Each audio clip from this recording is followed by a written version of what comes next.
Cascade d'appels à accorder l'asile à Snowden en France. Les appels à accorder l'asile politique à l'informaticien américain en fuite, Edward Snowden, à l'origine de révélations sur un vaste programme d'écoute des institutions et ambassades européennes par les États-Unis, se multiplient en France, une des cibles présumées de la National Security Agency, NSA. Le ministre délégué à l'économie numérique, Fleur Pellerin, a estimé lundi que cette affaire offrait l'occasion de se pencher sur une zone grise du droit international. Je trouverais intéressant qu'on puisse s'interroger sur le statut d'Edward Snowden, a-t-elle déclaré à BFM TV. Des pays ont mis en place des législations relatives aux lanceurs d'alerte, mais il n'y a pas de statut international qui permette de protéger ces personnes, a-t-elle expliqué. La présidente du Front National, Marine Le Pen, a réitéré sur LCI son appel à accorder l'asile politique à Edward Snowden. Il a informé le monde entier des agissements des États-Unis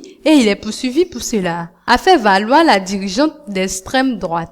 Si on n'accorde pas l'asile politique à M. Snowden, à qui exactement est-ce qu'on va l'accorder? À l'extrême gauche, le coprésident du parti de gauche, Jean-Luc Mélenchon, avait lancé dimanche le même appel. Il a été rejoint dans la nuit de dimanche à lundi par Europe Écologie Les Verts, EELV, qui participe au gouvernement de François Hollande et Jean-Marc Ayrault. Dans un appel au chef de l'État français, EELV estime que la France doit accorder sans délai l'asile politique aux lanceurs d'alerte et défenseurs de la liberté, Edward Snowden. Europe Écologie Les Verts et l'ensemble de ses parlementaires français et européens demandent solennellement au président de la République et au gouvernement d'accorder l'asile politique à un homme qui, non seulement a eu le courage de révéler l'existence d'une surveillance illicite, mais a permis d'en connaître l'ampleur.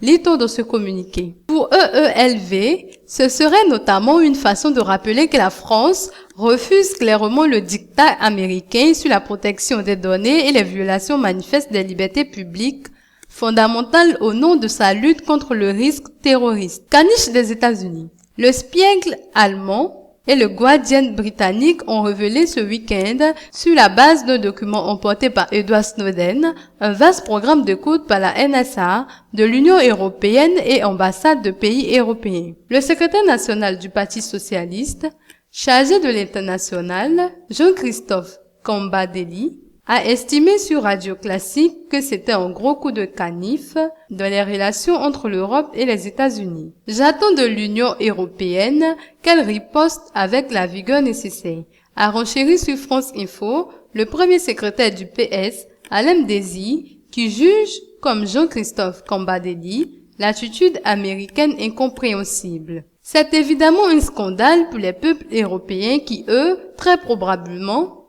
vont découvrir une réalité terrible, c'est qu'ils ne sont plus libres, a dit Marine Le Pen sur LCI. La présidente du FN a joué sa voix à celle qui, en France, demande de surseoir aux négociations entre l'Union européenne et les États-Unis sur un traité de libre-échange. La dirigeante d'extrême droite a dit ne pas être surprise par les agissements de la NSA et a dénoncé une politique de soumission totale de l'Europe aux États-Unis. Il faut que nous retrouvions notre autonomie en matière de défense. Nous ne pouvons pas être ainsi les caniches des États-Unis, surveillés, tenus en laisse, a-t-elle poursuivi. Il faut maintenant que les peuples européens retrouvent leur liberté. Elle a invité les Français à donner un grand coup de pied dans la fourmilière en votant massivement pour les partis patriotes, au premier rang desquels le Front National, lors des élections municipales et européennes de 2014. Au centre, le président du MoDem, François Bayrou, a estimé sur France Inter que l'espionnage dénoncé par Edward Snowden était purement et simplement inacceptable. Il a envisagé lui aussi que l'Union européenne tape du poing sur la table en interrompant les négociations avec les États-Unis pour se faire entendre. Je suis partisan d'avoir un geste et une décision et une affirmation qui soit assez forte pour que les Américains comprennent qu'il y a des attitudes inacceptables.